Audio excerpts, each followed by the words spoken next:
বহুকাল আগের কথা। এক শান্ত ও রূপলী নদীর ধারে ছোট্ট একটি কুঁড়ে ঘরে বাস করত এক জেলের পরিবার। পরিবারে ছিল বাবা, মা এবং তাদের আদরের দুই মেয়ে, বড় মেয়ে সুপ্রিয়া এবং ছোট মেয়ে শ্রেয়া। বাবা ছিলেন পেশায় জেলে।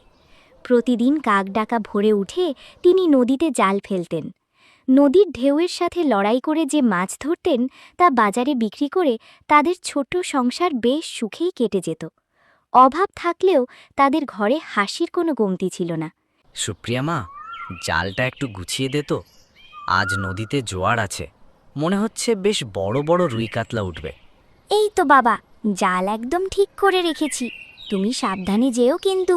কাল রাতে নদীর ওই দিকটায় খুব মেঘ ডাকছিল। ওগো, তুমি চিন্তা করো না, আমি চিঁড়ে আর গুড় বেঁধে দিয়েছি গামছায়। দুপুরে খিদে পেলে খেয়ে নিও, আর ফেরার সময় মেয়ে দুটোর জন্য বাজার থেকে একটু মুরগি এনো। তুই একদম ভাবিস না, আজ ভালো বিক্রি হলে শ্রেয়ার জন্য একটা নতুন জামাও নিয়ে আসব। বাবা, আমার জন্য লাল রঙের জামা আনবে কিন্তু, আর দিদির জন্য একটা নতুন ফিতে। দিদির চুলের ফিতেটা ছিঁড়ে গেছে। আরে আমার বড় মায়ের জন্য ফিতে আনবো না তো কার জন্য আনবো? লাল জামার সাথে লাল ফিতে। ধুর পাগলি, আমার ফিতে লাগবে না। বাবা ফিরলে তুই বাবার কাছে শুধু গল্প শোনার বায়না করবি আজ রাতে। কত দিন হয়ে গেল বাবা, তুমি গল্প শোনাওনি। হয়েছে, বাপ মেয়েতে মিলে আর গল্প দিতে হবে না। তুমি তাড়াতাড়ি বেরো, জোয়ারের সময় পেরিয়ে যাবে। আর তোরা দুজন বাবার পথ চেয়ে বসে না থেকে আমাকে একটু উঠোন ঝাড় দেওয়ায় সাহায্য করতো। কিন্তু নিয়তির লিখন ছিল অন্যরকম। মানুষের সুখ হয়তো বিধাতারও সহ্য হয় না। হঠাৎ তাদের গ্রামে এক ভয়ঙ্কর অজানা অসুখ ছড়িয়ে পড়ে। দলে দলে মানুষ সেই অসুখে আক্রান্ত হতে থাকে।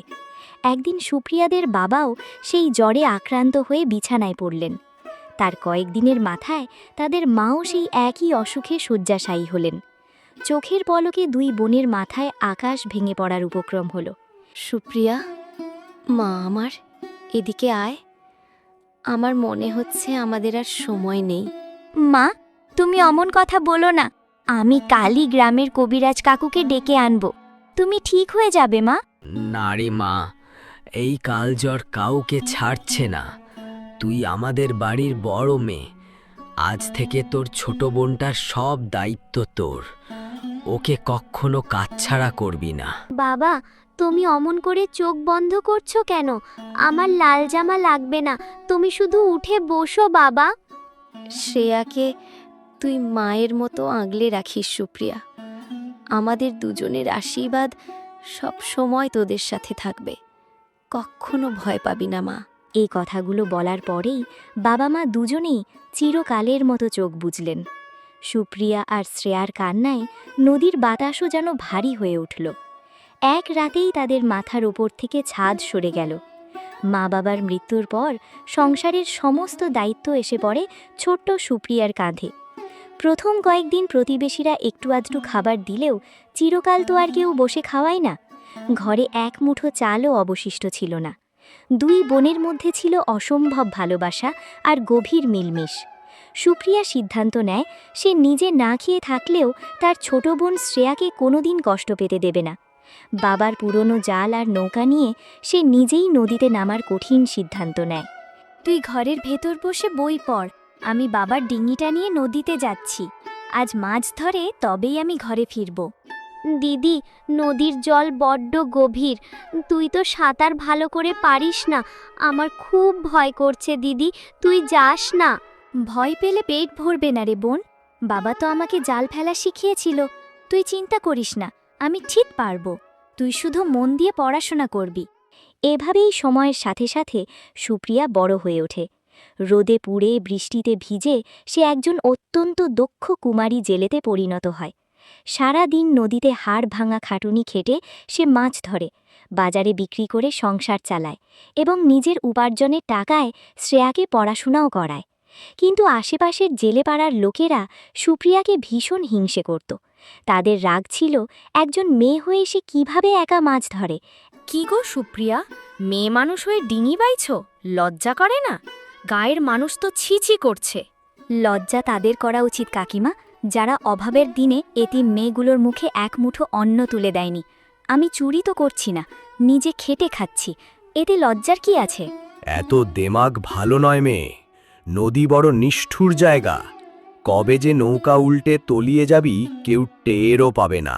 আমার বাবার আশীর্বাদ আমার সাথে আছে, আপনারা নিজেদের চরকায় তেল দিন। মুখে তো খুব বড় বড় কথা।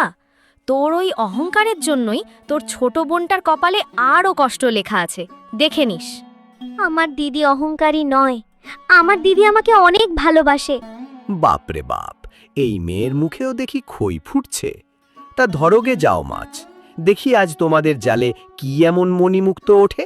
তুই শান্ত হ শ্রেয়া, ওদের কথায় একদম কান দিবি না। আর শুনুন আপনারা, আমরা দুই বোন ঠিকই নিজেদের পেট চালিয়ে নেব, আপনাদের কারো মিথ্যে দয়ার প্রয়োজন নেই আমাদের। চল তো বাপু, কে কার কথা শোনে? জেদের বসে একদিন বিপদে পড়বে, তখন বুঝবে ঠেলা। দিদি, ওরা তোকে এত খারাপ কথা বলে, তবুও তুই কিছু বলিস না কেন? তুই আমাকেও তোর সাথে নিয়ে চল না, আমি জাল টানতে সাহায্য করব। তুই একদম এসব ভাববি না শ্রেয়া, তোর হাতগুলো মাছ ধরার জন্য নয়, বই ধরার জন্য। আমি যতদিন বেঁচে আছি তোকে নদীর কাদা মাখতে হবে না, তুই বড় হয়ে মানুষের মতো মানুষ হবি, এটাই মা বাবা আর আমার স্বপ্ন। তাদের সংসারে অভাব থাকলেও এক অদ্ভুত শান্তি ছিল। দিদির ভালোবাসায় শ্রেয়া কখনো মা বাবার অভাব বুঝতে পারেনি, কিন্তু হঠাৎ একদিন তাদের জীবনে নেমে আসে ঘোর অন্ধকার। নদীতে মাছ ধরতে গেলে সুপ্রিয়ার জালে আর একটাও মাছ ধরা পড়ে না। একদিন দুদিন করে বেশ কিছুদিন কেটে যায়, জালের মধ্যে শুধু আগাছা, শ্যাওলা আর কাদা ছাড়া কিছুই ওঠে না। আজ সারা দিন এই কড়া রোদের মধ্যে এতবার জাল ফেললাম, হাত দুটো তো ব্যথায় ছিঁড়ে যাচ্ছে, কিন্তু একটা পুঁটি মাছও তো জালে উঠল না, শুধু একরাশ কাদা আর আগাছা। ঘরে আমার ছোট বোনটা কাল থেকে খিদের জ্বালায় ছটফট করছে, আমি খালি হাতে ফিরে গিয়ে ওর শুকনো মুখে কি জবাব দেব? গঙ্গামা, তুমিও কি শেষমেশ আমার উপর রাগ করলে? বাবা মাকে তো কেড়েই নিয়েছ, এবার কি আমাদের দুই অনাথ বোনকে না খাইয়েই মারবে? ঘরে জমানো যেটুকু চাল আর খাবার ছিল তাও ধীরে ধীরে ফুরিয়ে আসে। শুরু হয় চরম অনাহার আর কষ্ট। 3 দিন ধরে দুই বোনের পেটে এক দানা অন্নও পড়েনি। দিদিরে, আমার তো খুব খিদে পেয়েছে, ঘরে তো কিছুই অবশিষ্ট নেই, এভাবে আর কতদিন থাকবো? আর একটু ধৈর্য ধর বোন, আমি কলসি থেকে একটু জল এনে দিচ্ছি, তুই খেয়ে শুয়ে পড়। কাল আমি নদীর ওই বাঁকের মুখে যাব, ওখানে ঠিক বড় মাছ পাবো। কিন্তু তুইও তো 3 দিন ধরে শুধু জল খেয়ে আছিস দিদি, তোর মুখটা কেমন শুকিয়ে গেছে। তুই না খেলে আমি কিচ্ছু খাবো না। আমার খিদে নেই রে পাগলি, নদীর হাওয়া খেলে পেট এমনিই ভরে যায়, তুই জলটুকু খেয়ে ঘুমানোর চেষ্টা কর। ছোট বোন শ্রেয়ার শুকনো মুখ আর ক্ষুধার্ত চোখের দিকে তাকিয়ে সুপ্রিয়ার বুক ফেটে যেত। রাতে শ্রেয়া ঘুমিয়ে পড়লে সুপ্রিয়া দাওয়ায় বসে আকাশের দিকে তাকিয়ে কাঁদত। হে ভগবান, তুমি আমার বাবা মাকে কেড়ে নিয়েছ, আমি কিচ্ছু বলিনি, আমাকে এত কষ্ট দিচ্ছ, আমি মুখ বুজে সহ্য করছি, কিন্তু আমার এই বোনটাকে তুমি কষ্ট দিও না, ও যে না খেয়ে ধুকে ধুকে মারা যাবে। আমাকে পথ দেখাও ঠাকুর। পরদিন সকালে সূর্যের তাপ ছিল ভয়ানক, কিন্তু শ্রেয়ার কষ্ট সহ্য করতে না পেরে সুপ্রিয়া খালি পেটে কড়া রোদের মধ্যেই নদীর দিকে পা বাড়ায়। সে প্রতিজ্ঞা করে আজ মাছ না পেলে সে ঘরে ফিরবে না। শ্রেয়া, আমি যাচ্ছি, তুই ঘরের দরজা বন্ধ করে রাখিস, আজ আমি তোর জন্য মাছ আনবই। দিদি, এত রোদে তুই বেরোস না, না খেয়ে তুইও তো খুব দুর্বল হয়ে গেছিস। আমার খিদে নেই দিদি। কিছু হয়নি আমার, আমি ঠিক আছি, তুই যা, গিয়ে একটু শুয়ে থাক। নদীর ঘাটে পৌঁছে সুপ্রিয়া তার পুরনো জাল নিয়ে বারবার নদীতে ছুটতে থাকে, কিন্তু প্রতিবারই জাল খালি ওঠে। রোদের তাপে নদীর জল যেন ফুটছে। টানা কয়েকদিনের অনাহার আর অতিরিক্ত পরিশ্রমে সুপ্রিয়ার শরীর আর সঙ্গ দিচ্ছিল না, তার মাথা ঘুরতে শুরু করে। না, আমাকে পারতেই হবে, আর একবার জাল ফেলি। মা গঙ্গা, একটা মাছ দাও মা। শেষবার জাল টানতে গিয়ে সুপ্রিয়া আর নিজের ভারসাম্য ধরে রাখতে পারল না। অতিরিক্ত পরিশ্রম আর রোদের তাপে সে হঠাৎ নদীর ঘাটেই জ্ঞান হারিয়ে পড়ে যায়। অনেক তো সময় হলো, দিদি এখনো ফিরল না। হে ঠাকুর, আমার কিছু ভালো লাগছে না, যাই নদীর ঘাটে গিয়ে বরং দেখে আসি। দিদির জন্য অপেক্ষা করতে করতে শ্রেয়া নদীর ঘাটে ছুটে আসে। সেখানে কাদার উপর দিদিকে পড়ে থাকতে দেখে সে ভয়ে কেঁদে ওঠে। দিদি, চোখ খোল দিদি। তোর কি হলো? তুই আমার সাথে কথা বল। আমি আর কোনোদিন মাছ খেতে চাইবো না দিদি, তুই চোখ খোল। শ্রেয়া নিজের হাত দিয়ে দিদিকে ধরাধরি করে অনেক কষ্টে তাদের কুঁড়ে ঘরে এনে শুইয়ে রাখে। সে দিদির চোখে মুখে জল দেয়, বাতাস করে, কিন্তু সুপ্রিয়া জ্ঞান ফেরে না। দিদিকে কোনো মতে ঘরের বিছানায় শুইয়ে রেখে শ্রেয়া আর এক মুহূর্তও দেরি করে না। সে এক দৌড়ে পৌঁছল গ্রামের পঞ্চু কবিরাজের বাড়িতে। তার দু চোখ বেয়ে জল পড়ছে আর বুকে চরম আতঙ্ক। কবিরাজ মশাই, ও কবিরাজ মশাই, জলদি চলুন। আমার দিদি ঘাটে অজ্ঞান হয়ে পড়ে গেছে, কিছুতেই জ্ঞান ফিরছে না। আপনি অন্তত একবার চলুন। আরে থাম থাম, এত চেঁচাচ্ছিস কেন? তোর দিদিকে যে ওষুধ দেব, তোর কাছে কড়ি আছে? বিনে পয়সায় তো আর গাছগাছড়ার ওষুধ তৈরি হয় না বাপু। আমার কাছে তো এখন কোনো টাকা নেই। দিদি সুস্থ হলে আমরা দু বোন মিলে নদীতে মাছ ধরে আপনার সব টাকা শোধ করে দেব। আপনি আমাকে বিশ্বাস করুন, শুধু এখনকার মতো দিদিকে বাঁচান। ওসব মুখের কথায় আর ধার দেনায় চিড়ে ভেজে নামে। টাকা ছাড়া আমি এক পাও নড়ব না। যা এখান থেকে, গিয়ে আগে টাকা জোগাড় কর। নিরাশ হয়ে শ্রেয়া ছুটল তাদের প্রতিবেশী কাকিমার কাছে, যে কাকিমা সবসময় তাদের দুই বোনকে নিয়ে ঠাট্টা করত। কাকিমা, আমাকে কয়েকটা টাকা ধার দেবেন? দিদির চিকিৎসার জন্য কবিরাজ মশাই টাকা চাইছেন। দিদি ভালো হলে আমরা ঠিক সব ফিরিয়ে দেব। আমাকে খালি হাতে ফেরাবেন না কাকিমা। ও মা, এখন আমার কাছে ভিক্ষে চাইতে এসেছিস? তোদের দুই বোনের তো খুদ দেমাগ ছিল, কারও সাহায্য নিবি না বলে বড় বড় কথা বলতিস। এখন আমি কোথা থেকে টাকা দেব? আমার নিজেরই তো হাঁড়ি চড়ে না। যা যা, অন্য কোথাও গিয়ে দেখ। আপনারা এত নিষ্ঠুর কি করে হতে পারেন? আমার দিদিটা যে বিনা চিকিৎসায় মরে যাবে। আমার এখন কি হবে? আমি কার কাছে যাব? মরে গেলে আর কি করবি? ওসব তোদের অহংকারের ফল, বুঝলি? মেয়ে মানুষ হয়ে পুরুষের মতো নদীতে মাছ ধরতে গেলে গঙ্গা মায়ের অভিশাপ তো লাগবেই। এখন বসে বসে কাঁদ। আপনাদের মতো পাষাণ মানুষদের কাছে সাহায্য চাইতে আসাটাই আমার সবচেয়ে বড় ভুল হয়েছে। আপনারা মানুষ নন। আমার দিদির কিছু হলে ভগবান আপনাদের কোনোদিন ক্ষমা করবেন না। ওরে বাপরে, ভিখারির আবার অভিশাপ দেখ! যা যা, আমার বাড়ি থেকে দূর হ বলছি। গিয়ে নিজের দিদিকে দেখগে যা। সারা রাত পার হয়ে পরের দিন সকালে দিদির অল্প সময়ের জন্য জ্ঞান ফিরলেও সে কোনো কথা বলল না। তখন শ্রেয়া বুঝতে পারে দিদির চিকিৎসার জন্য টাকার প্রয়োজন। কবিরাজ ডাকতে হলে টাকা লাগবে, ওষুধ কিনতে টাকা লাগবে, কিন্তু তাদের তো কিছুই নেই। দিদি, তুই কথা বলছিস না কেন? তোর গা যে জ্বরে পুড়ে যাচ্ছে। আমি এখন কি করব? কাকে ডাকব? কেউ তো আমাদের সাহায্য করবে না। শ্রেয়া তার দিদির শিয়রে বসে অনেকক্ষণ কাঁদে। তারপর তার চোখে এক দৃঢ় প্রতিজ্ঞা ফুটে ওঠে। তার কোনো পূর্ব অভিজ্ঞতা না থাকা সত্ত্বেও সে বাবার একটা ভারী পুরনো জাল নিয়ে নিজেই নদীর ঘাটে যায়। দিদি আমার জন্য এত কষ্ট করেছে, আজ আমাকে দিদির প্রাণ বাঁচাতে হবে। আমি আজ মাছ ধরবই। শ্রেয়া বাবার পুরনো জালটা কাঁধে তুলে নেয়। মাছ ধরার কোনো অভ্যাস তার ছিল না। সে জাল ঠিকমতো ছড়তেও পারছিল না। সারা দিন চেষ্টা করেও সে একটাও মাছ পায় না। ঠাকুর, আমি তো জাল ফেলতে পারি না। তুমি আমার জালে একটা মাছ পাঠিয়ে দাও। আমার দিদি যে খুব কষ্ট পাচ্ছে।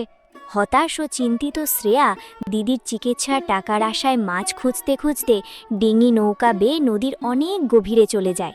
দেখতে দেখতে সূর্য ডুবে যায়, সন্ধ্যা নেমে আসে, চারদিক ঘুটঘুটে অন্ধকার হয়ে যায়। নদীর রূপ পাল্টে এক ভয়ঙ্কর শান্ত আকার ধারণ করে। ও মা, এত অন্ধকার কেন হয়ে গেল? আমি তো কিছুই দেখতে পাচ্ছি না। আমাদের ঘাটটা কোন দিকে? আমি পথ হারিয়ে ফেলেছি। হে ঠাকুর, এবার আমি বাড়ি কি করে ফিরব? নদীর স্রোত শ্রেয়ার নৌকাটিকে ভাসিয়ে নিয়ে যায় এক অজানা গন্তব্যের দিকে। সারা রাত কেটে যায়, কিন্তু শ্রেয়া বাড়ি ফেরে না। পরদিন সকালে অসুস্থ শরীরে সুপ্রিয়া যখন চোখ মেলে, তার মাথা প্রচণ্ড ঘুরছিল। সে অস্পষ্ট স্বরে বোনকে ডাকে, শ্রেয়া, এক গ্লাস জল দে তো বোন। কিন্তু কোনো উত্তর আসে না। সে কোনো মতে উঠে বসে দেখে ঘরে বোন নেই, বাবার পুরনো জালটাও নেই। রাত গড়িয়ে সকাল হয়ে গেলেও বোন ঘরে নেই বুঝতে পেরে সে আতঙ্কে শিউরে ওঠে। শ্রেয়া, তুই কোথায়? তুই আমাকে ছেড়ে কোথায় গেলি বোন?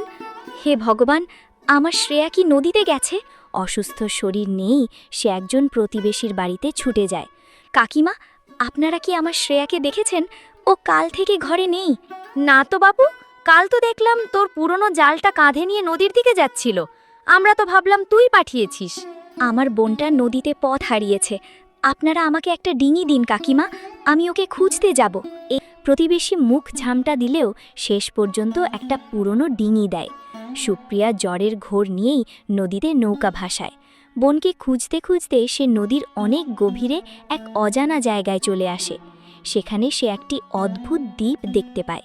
দ্বীপের চারদিকে কেমন এক রহস্যময় নীরবতা। এই জায়গাটা তো আমি কোনোদিন দেখিনি। চারদিকটা কেমন অদ্ভুত শান্ত। আমার শ্রেয়া কি এখানে এসেছে? নৌকা থেকে নেমে সে দ্বীপের ভেতরে প্রবেশ করতেই তার চোখে পড়ে এক বিশাল প্রাচীন বৃক্ষ। সেই গাছের পাতা ডালপালা সব খাঁটি সোনার মতো চকচক করছিল। এ কি, এই গাছটা তো সোনার! এখানে এমন গাছ কোথা থেকে এলো? সে অবাক হয়ে গাছটির দিকে এগোতেই হঠাৎ সেখান থেকে রঙিন আলো পড়ে এবং এক পরীর আবির্ভাব হয়। তার পরনে ঝকঝকে পোশাক আর হাতে জাদুকাঠি। কি চাও তুমি মানুষ? এই দ্বীপে তো সাধারণ মানুষ আসতে পারে না। আপনি কে? তোমার কি মণিমুক্ত, মোহর বা সোনার প্রয়োজন? যদি তাই হয় তবে বলো, এই গাছের ভেতরে এক জাদুকরী দুনিয়া আছে, যেখানে সব কিছু সোনার। আমি তোমার জীবনের সমস্ত অভাব চিরকালের মতো দূর করে দেব। তুমি যত খুশি ধনরত্ন নিয়ে যেতে পারো। আমার কোনো সোনাদানা চাই না। আমার সোনার প্রতি কোনো মোহ নেই। আমি শুধু আমার ছোট বোন শ্রেয়াকে খুঁজছি। আপনি কি তাকে দেখেছেন? সে কাল থেকে নিখোঁজ। ওর পরনে একটা সবুজ জামা ছিল। ও, তোমার বোন? তোমার বোন শ্রেয়া তো মণিমুক্ত নেওয়ার জন্যই এই গাছের ভেতরে চলে গেছে। সে অনেক ধনরত্ন চেয়েছিল। না, আমার বোন লোভী নয়। সে নিশ্চয়ই আমার চিকিৎসার টাকার জন্য এখানে এসেছিল। আমি ওকে ফিরিয়ে নিয়ে যাব। সুপ্রিয়ার মুখে বোনের প্রতি এমন নিঃস্বার্থ ভালোবাসার কথা শুনে সে বুঝতে পারল এই মেয়েটির মনে কোনো লোভ নেই, কিন্তু বোনের জন্য সে নিজের প্রাণও দিতে পারে। তোমার বোনের জন্য আমার খুব কষ্ট হচ্ছে সুপ্রিয়া।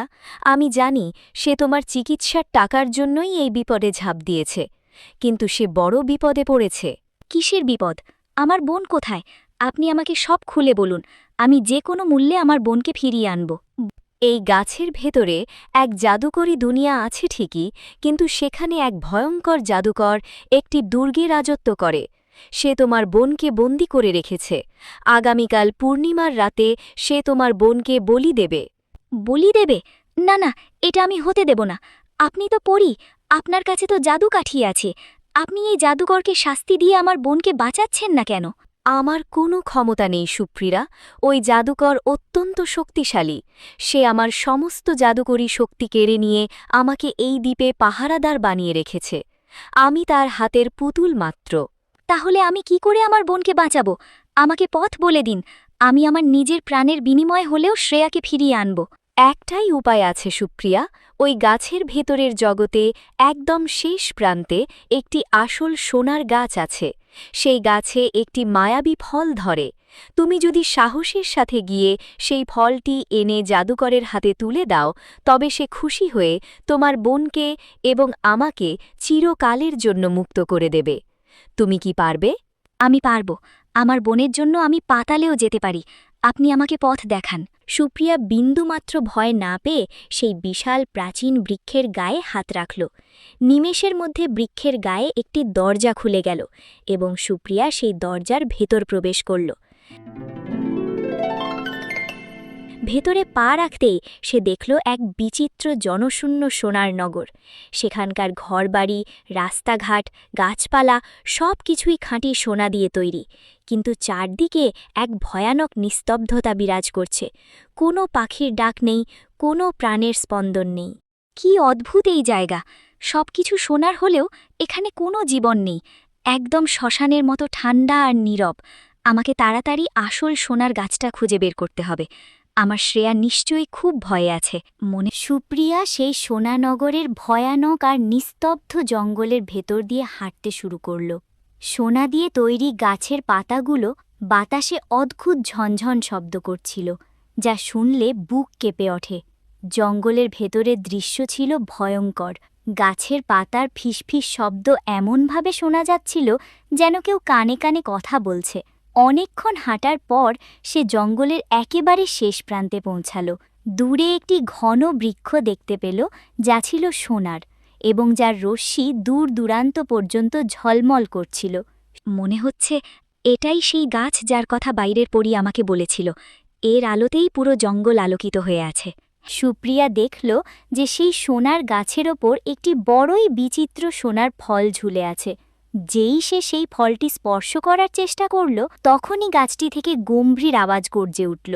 দাঁড়িয়ে যাও মানুষ, এই ফলটি ভাঙার আগেই তোমাকে আমার একটি ধাঁধার উত্তর দিতে হবে। যদি তুমি ভুল উত্তর দাও তবে তুমি এই মুহূর্তেই জ্বলে ছাই হয়ে যাবে। আর যদি তোমার মনে সামান্য লোভ বা ছলনা থাকে তবে তুমি এই ধাঁধার উত্তর কখনো দিতে পারবে না।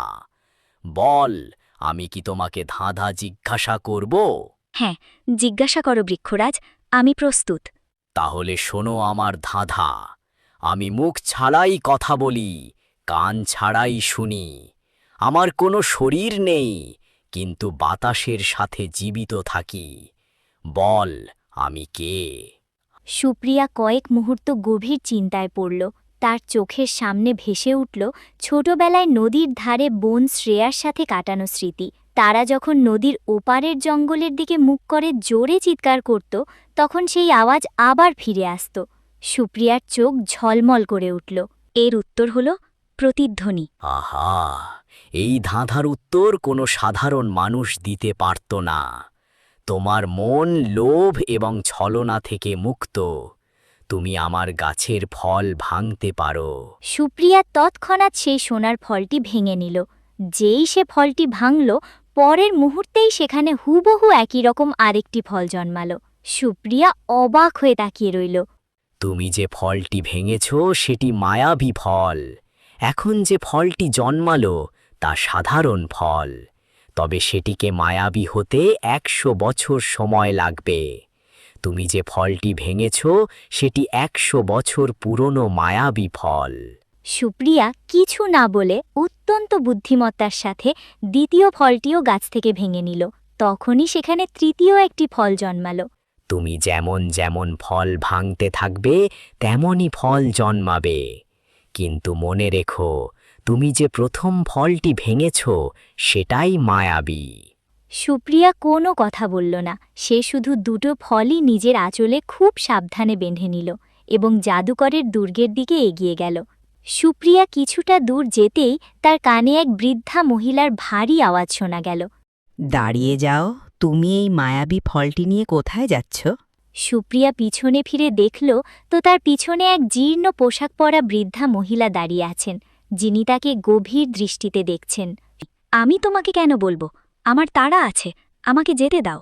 আমি দেখলাম যে তুমি এই গাছ থেকে কত সহজে ফলটি ভেঙে নিলে। তুমি কোনো সাধারণ মানুষ নও। বলো, কি হয়েছে? সুপ্রিয়া আর কোনো উপায় না দেখে সেই বৃদ্ধা মহিলাকে শুরু থেকে শেষ পর্যন্ত সব ঘটনা জানালো।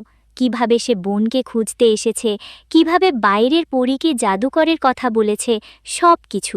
তোমার সাথে খুব বড় প্রতারণা হচ্ছে বালিকা। কখনো কখনো যা আমরা দেখি তা সত্য হয় না, আমাদের সত্যকে চিনতে হয়। আমি কিছু বুঝলাম না মা, আপনি কি বলতে চাইছেন? আমি তোমাকে বেশি খুলে বলতে পারবো না। যদি তুমি সত্য দেখতে চাও তবে আমার চোখের দিকে ভালো করে দেখো। সুপ্রিয়া তার চোখের দিকে মনোযোগ দিয়ে দেখল এবং পরের মুহূর্তেই ভীষণভাবে চমকে গেল। তুমি যা বুঝছ সেটাই সত্য। মনে রেখো, তুমি যে প্রথম মায়াবী ফলটি ভেঙেছ সেই ফলটির একটি বিশেষত্ব আছে। যদি তুমি তাকে তোমার মুঠিতে শক্ত করে বেশ কিছুক্ষণ ধরে রাখো তবে তা জাদুকরী ছাইয়ে পরিণত হবে, এবং যখন তুমি সেই ছাই কোনো শক্তিশালী জাদুকর বা অশুভ ব্যক্তির উপর ছুঁড়ে মারবে তখন সে জ্বলে ছাই হয়ে যাবে। এই বলে বৃদ্ধা মহিলা সেখান থেকে হঠাৎ অদৃশ্য হয়ে গেলেন, আর সুপ্রিয়া অবাক হয়ে সেখানে দাঁড়িয়ে রইল। সুপ্রিয়া কিছুক্ষণ পর সেই বিশাল কালো দুর্গের কাছে পৌঁছাল। দুর্গটি দেখতে অত্যন্ত ভয়ানক এবং চারদিকে এক মৃত্যুর নীরবতা বিরাজ করছিল। এখানে কিছু একটা ভয়ানক আছে। আমি ভেতরে যাব এবং যা হবে তা মোকাবিলা করব। আমাকে আমার শ্রেয়াকে বাঁচাতেই হবে। দুর্গের বিশাল লোহার দরজা দিয়ে ভেতরে প্রবেশ করার সাথে সাথেই সুপ্রিয়া দেখল যে হলের মাঝখানে একটি খুব বড় খাঁচা ঝোলানো আছে। সেখানে তার ছোট বোন শ্রেয়া বন্দী হয়ে আছে। দিদি, তুই এসেছিস? দিদি, তুই এখান থেকে চলে যা। এই জায়গা জাদুকরের, এখানে তারই শাসন চলে। ও তোকেও মেরে ফেলবে। ঠিক তখনই হলের চারদিকে রঙিন রশ্মি ফুটল, আর সেখানে কালো আলখাল্লা পরা এক ভয়ঙ্কর জাদুকর প্রকট হল। কে তুই? এখানে আসার সাহস কি করে হলো তোর? আমি আমার বোনকে এখান থেকে মুক্ত করতে এসেছি, ওকে ছেড়ে দে। তুই কি বোকা? আমি একে পূর্ণিমার রাতে বলি দেব এবং আমি চিরকালের জন্য অমর হয়ে যাব। একে আমি ছাড়ব না। সুপ্রিয়া বিন্দুমাত্র ঘাবড়ে না গিয়ে নিজের আঁচল থেকে সেই ফলটি বের করল। ফল দেখে জাদুকর চমকে গেল। এটাকে পাওয়া একটু সহজ ছিল না। তুই এটা পেলি কি করে? যদি তুমি আমার বোনকে মুক্ত করে দাও তবে আমি তোমাকে এই ফলটি দেব। তুই তো আমার কাজ সহজ করে দিলি। আমাকে পূর্ণিমার রাতের অপেক্ষা করতে হবে না। এই ফলটি খাওয়ার পর আমি এমনিতেই অমর হয়ে যাব। দে আমাকে এটা। জাদুকর সুপ্রিয়ার হাত থেকে ফলটি ছোঁ মেরে নিয়ে নিল এবং জোরে জোরে হাসতে লাগল। ঠিক তখনই সেই বাইরের পরী দুর্গের ভেতর প্রকট হল। অবশেষে আমি আমার উদ্দেশ্যে সফল হলাম। পরী হাসি মুখে নিজের রূপ পরিবর্তন করল এবং হঠাৎ সে এক ভয়ঙ্কর বিভৎস ডাইনি হয়ে দাঁড়িয়ে গেল। তার লম্বা নখ, কুৎসিত চেহারা দেখে যে কারোর রক্ত জল হয়ে যাবে। বোকা মানুষের মেয়ে, আমি একজন পরী নই, বরং একজন ডাইনি। আসলে এটা আমার আর জাদুকরের পুরনো পরিকল্পনা ছিল। বহু বছর আগে আমরা এই জগৎ শাসন করে নিয়েছিলাম। এখানকার আসল রক্ষককে আমরা বন্দী করেছি। আমরা এই জায়গা শাসন করেছিলাম যাতে আমরা সেই জাদুকরী সোনার বৃক্ষ এবং তার ফল পেতে পারি। তোরা তাহলে আমাকে মিথ্যে বলেছিস? সেই মায়াবী ফলটিকে কেবল সেই মানুষই পেতে পারত যার মন লোভ থেকে মুক্ত। আমরা বাইরের জগতের ওই গাছটিকে আমাদের মায়াবী শক্তি দিয়ে সোনার বানিয়ে দিয়েছিলাম। যখন কোনো মানুষ আসত, আমি তাকে সম্পদের লোভ দেখাতাম, আর যদি সে লোভে পড়ে যেত তবে আমি তাকে সেই গাছের ভেতরে পাঠিয়ে দিতাম বলির জন্য। আমরা আসলে এমন একজন মানুষের খোঁজ করছিলাম যার মন লোভ থেকে মুক্ত, তোমার মতো। যখন তুমি সোনা নিতে অস্বীকার করলে তখন আমি বুঝে নিলাম যে তুমি সেই মানুষ যে এই ফলটি গাছ থেকে পারতে পারে। তাই আমি তোমাকে মিথ্যে বললাম যে জাদুকর আমাকে বন্দি করে রেখেছে। আমি তোমাকে ভুল বুঝিয়ে এই ফল তোমার হাতেই জাদুকরকে দিয়ে দিলাম। কি বোকা তুই! ডাইনির কথা শেষ হতেই সুপ্রিয়ার ঠোঁটের কোণে এক রহস্যময় হাসি ফুটে উঠল। সে সোজা হয়ে দাঁড়িয়ে জাদুকর আর ডাইনির চোখে চোখ রাখল। ওহ, তার মানে কি তুমি আমাকে মিথ্যে বলেছিলে যে পূর্ণিমার রাতে জাদুকর মানুষের বলি দিয়ে অমর হতে চায়, তাই না? বোকা আমি নই, বরং বোকা তোরা। কি মানে তোর? কি আবল তাবল বকছিস? মানে আমি বলছি, আমার কথাই শুরু থেকেই সন্দেহ হয়েছিল। জাদুকর, তুই যে ফলটি হাতে নিয়ে নাচছিস তা মায়াবী ফল নয়, ওটা একটা সাধারণ ফল। আসল মায়াবী ফল তো এইটা। এই বলে সুপ্রিয়া তার হাতের মুঠো খুলল। সেখানে জল জল করছে সেই প্রথম পাড়া 100 বছরের পুরনো আসল মায়াবী ফলটি। এই দেখে জাদুকর আর ডাইনি দুজনেই চমকে উঠল। না, এটা হতে পারে না। দাও ওটা আমাকে। জাদুকর কিছু বোঝার বা করার আগেই সুপ্রিয়া সেই আসল মায়াবী ফলটিকে নিজের হাতের মুঠোয় প্রচণ্ড শক্তিতে চেপে ধরল। তখনই সেখানে জাদুকরী আলো ফুটে উঠল এবং সেই বৃদ্ধা মহিলাটি প্রকট হলেন। বৃদ্ধা মহিলাকে দেখেই ডাইনি ভয়ে পিছিয়ে গেল, তার মুখের রং উড়ে গেল। তখন আমার এই বৃদ্ধা মায়ের সাথে দেখা হয়েছিল। ইনি বলেছিলেন আমার চোখের দিকে ভালো করে দেখতে, আর সাথে এটাও বলেছিলেন যে কখনো কখনো যা আমাদের চোখে পড়ে তা সত্যি হয় না। আর যখন আমি ওনার চোখের দিকে দেখলাম তখন আমি বুঝে গেলাম যে তুই কোনো পরী টরি নস, বরং পরীর রূপে অন্য কোনো পিশাচ। আসলে আসল পরী হলো এই বৃদ্ধা মহিলাটি, আর তোরা তোদের জাদুর শক্তি দিয়ে এনাকে বৃদ্ধা বানিয়ে দিয়েছিস। সুপ্রিয়ার হাতের প্রচণ্ড চাপে হঠাৎ সেই মায়াবী ফলটি সোনালি ছাইয়ে পরিণত হল। জাদুকর আর ডাইনি দুজনেই চরম আতঙ্কে ঘাবড়ে উঠল। সুপ্রিয়া আর এক মুহূর্তও দেরি না করে অর্ধেক জাদুকরি ছাই জাদুকরের ওপর এবং অর্ধেক ডাইনির ওপর ছুঁড়ে মারল। বাঁচাও, আমাদের পুড়িয়ে দিস না! বাঁচাও, আমাদের পুড়িয়ে দিস না! ছাই তাদের শরীরে লাগা মাত্রই তারা তীব্র আর্তনাদ করতে করতে কিছু মুহূর্তের মধ্যেই দুজনে জ্বলে সম্পূর্ণ ছাই হয়ে গেল। তাদের অশুভ জাদুর চিরতরে অবসান ঘটল। জাদু করার ডাইনি ছাই হওয়ার সাথে সাথে সেই বৃদ্ধা মহিলার শরীর থেকে রঙিন উজ্জ্বল রশ্মি বের হলো এবং তিনি তার আসল পরীর রূপে প্রকট হলেন। তার রূপ ছিল স্নিগ্ধ আর আলোকময়। তুমি আমাকে এবং এই জগৎকে মুক্ত করে দিলে সুপ্রিয়া। আমি ভেবেছিলাম যে এখন আমি আর আমার নগর কখনো মুক্ত হতে পারবো না। পরী তার জাদুদণ্ড সামনের দিকে এগিয়ে দিল এবং মুহূর্তের মধ্যে শ্রেয়ার সেই খাঁচাটি সেখান থেকে উধাও হয়ে গেল। দুই বোনের চোখেই তখন আনন্দাশ্রু। আমি তোমার এই বুদ্ধিমত্তা, সাহস আর নিঃস্বার্থ ভালোবাসার পুরস্কারে তোমাকে অনেক ধন দেব। আরে না না পরিমা, আমার কোনো ধন চাই না। আমার বোনকে ফিরে পেয়েছি, এটাই আমার সবচেয়ে বড় ধন। কিন্তু তোমাকে নিতেই হবে। এটা আমার পক্ষ থেকে একটি ছোট উপহার। আমি জানি তোমরা অনেক কষ্ট করেছ। অভাবের তাড়নায় তোমাকে রোদে পুড়ে মাছ ধরতে হয়। তোমার ছোট্ট বোনটারও অনেক কষ্ট। তুমি এগুলো তার জন্য নিয়ে নাও। সুপ্রিয়া আর না করতে পারল না, সে হাসল। পরী তার জাদুদণ্ড থেকে রঙিন রশ্মি বের করল এবং দেখতে দেখতে সুপ্রিয়া আর শ্রেয়ার সামনে প্রচুর সোনা, হিরে, রত্ন আর রূপার ভাণ্ডার প্রকট হলো। এগুলো সব তোমাদের। এবার তোমরা দুজনে একে অপরের হাত ধরো এবং চোখ বন্ধ করো। যখন চোখ খুলবে তখন নিজেদের বাড়িতেই দেখতে পাবে। সুপ্রিয়া চোখ খুলে দেখল তারা তাদের সেই চেনা নদীর ধারের কুঁড়েঘরের সামনে দাঁড়িয়ে আছে। চারদিকে সকালের আলো ফুটেছে এবং তাদের উঠানে রাখা আছে পরীর দেওয়া সেই প্রচুর সোনা, হিরে আর রূপার ভাণ্ডার। আমরা ফিরে এসেছি শ্রেয়া, ভগবান আমাদের সব কষ্ট দূর করে দিয়েছেন। সুপ্রিয়া সেই সমস্ত ঘটনা তার প্রতিবেশীদের জানায় না, কিন্তু সেই জাদুকরী সম্পদ দিয়ে সে তাদের ভাঙা ঘর ঠিক করে, শ্রেয়াকে ভালো স্কুলে ভর্তি করায়। গ্রামের যেসব মানুষ একসময় সুপ্রিয়াকে একা মেয়ে বলে তাচ্ছিল্য করত, তারা আজ তার প্রতিপত্তি দেখে স্তব্ধ হয়ে যায়। সুপ্রিয়া তার বাবার মতো মাছ ধরা ছাড়েনি, কিন্তু এখন আর তাকে অনাহারে থাকতে হয় না। সেই সম্পদ দিয়ে সে গ্রামের অনেক অভাবী মানুষেরও পাশে দাঁড়ায়। এভাবেই বুদ্ধিমতী সুপ্রিয়া আর তার আদরের বোন শ্রেয়া চিরকালের জন্য সুখে শান্তি